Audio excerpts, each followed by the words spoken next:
Hey y'all, today's video is on arthritis. What is it? Most people have heard the term. Most people know somebody who has arthritis but don't necessarily understand what it is. Well, the prefix arthra means joint. The suffix itis means inflammation. So all it means is there is inflammation in the joint.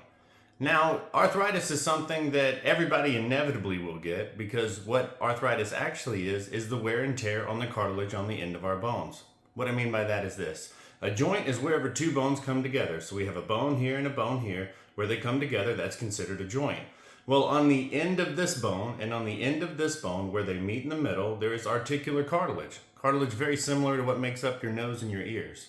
Well, that articular cartilage lines the ends of those bones to help reduce friction when you bend and straighten them. So like when you open and close your fist, when you bend and straighten your elbow, when you bend and straighten your knees, things like that. Now, this is important because we need those joints to move. It's when they don't move that they start to break down. So what arthritis is when the cartilage on the end of this bone and on the end of this bone have worn down to the point where bone touches bone. That's considered arthritis. Now, arthritis is one of those things that can be very, very painful. So let's say if you want your muscles to increase in size, what you have to do is you have to stress them. When you stress the tissue, that resistance that gets put through the tissue tells the muscles that they need to increase in size. Well, the same thing happens to our bones. So if we have bone on bone in a joint, whether it's a knuckle, whether it's a knee, whether it's a hip, whether it's a shoulder, it really doesn't matter. The more friction you have from the bone on bone, the more that bone is going to lay down more bone in response to it, which is where we get what we call osteophytes, or what you probably know them as is bone spurs.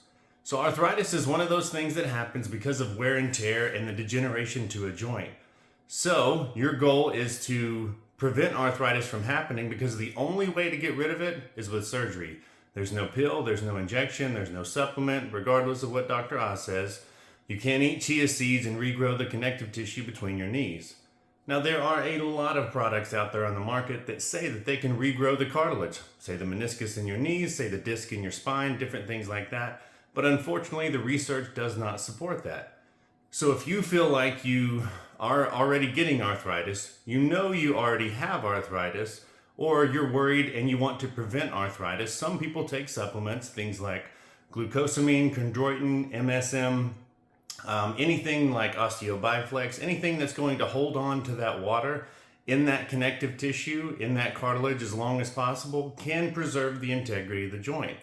I tell people like this. If you do take a supplement to prevent arthritis, it's not going to make you worse, but it might make you better. So sometimes the juice is worth the squeeze. So if you like the information presented in this video, be sure to like, be sure to subscribe, and share the video with your friends. Thank y'all.